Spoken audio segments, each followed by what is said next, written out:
What a whirlwind of a year for you, recording new music, getting inducted into the Canadian Country Music Hall of Fame. What did that honor mean for you? Exactly what you just said. It is an honor, and it's something that, I never imagined it would happen this soon, honestly. I thought I'd be, using a walker to get to the stage to accept an award like that. So it is truly a humbling experience, and it's just, being honored by your peers and friends in the industry for what you've done so far in your career is a pretty humbling thing, and it's been an amazing month. You were raised in Medicine Hat, eventually getting a job at a Chinese restaurant, saving every penny you earned to make the move to Nashville. What was that transition like for a young girl from Alberta moving to Music City?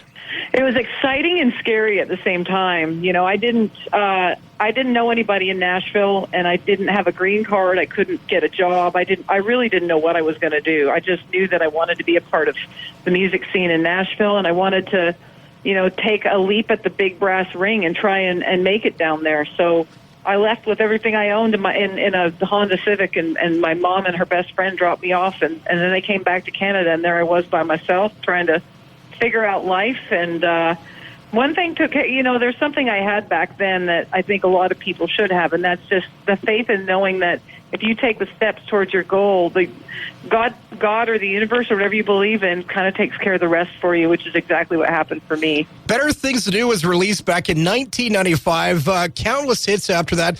What initially made you fall in love with country music? Well, my family's musical. I have grandparents that used to play professional country music in bars in Montreal, and they supported their family playing music in bands. And so there was always a guitar around the house, and I would, watch my grandfather play guitar and was just mesmerized by country music.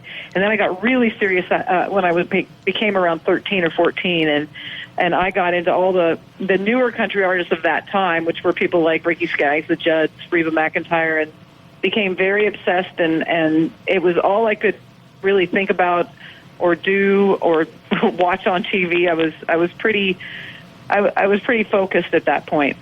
Terri, you've won countless awards throughout the course of your career, from the ACMs to the Junos, even nominated for a Grammy. You're also a member of the Grand Ole Opry. But what is that one thing, though, that you still want to accomplish in your life, in your career?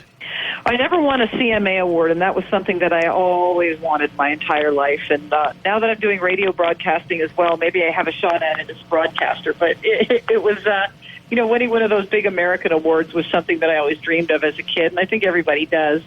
But I got to say, there's not a whole lot more I could want or need in my life at this juncture. I'm very, very lucky. I'm very fortunate to be surrounded by good people. I've got great fans, great friends, a great family.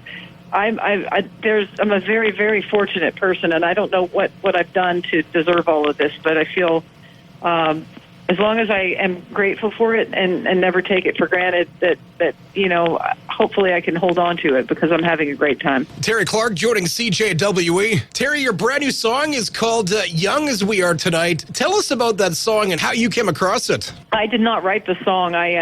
My new album is called Raising the Bar, and there are several reasons why I called it that. One, there's definitely a drinking theme on some of the songs, on a majority of the songs on the album, but and the cover shot was taken in the booth at Tootsie's, where I used to sing for tips, and where that booth is, where I'm sitting on the cover shot, is actually where the stage used to be, where I would go in and play for tips.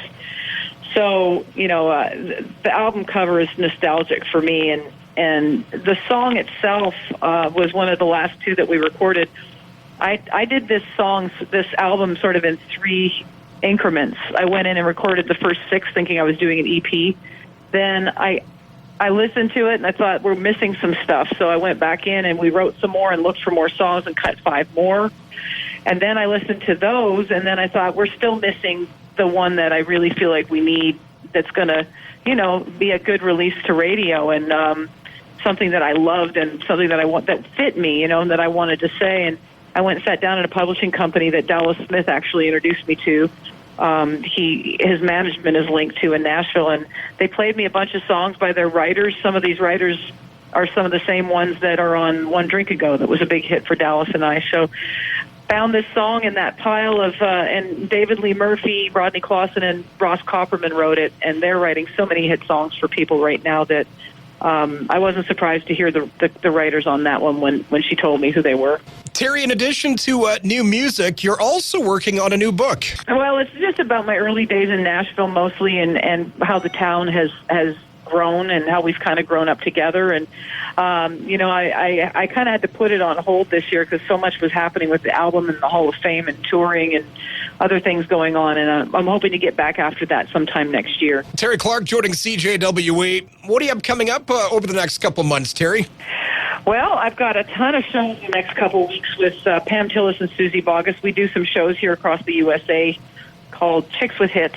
And we just sit with our guitars and play and sing on each other's songs and have a good time and crack jokes. And it's a lot of fun. I really, really enjoy doing that show and the camaraderie and having them out here on the bus. And, we have a good time. I'm also doing the Tootsie's Birthday Bash, and I'm playing the Opry, and then I'm going to do a show with Alabama in a couple of weeks. So I'm doing a bunch of touring the rest of the year, and excited about it. It's going to be a great rest of this year.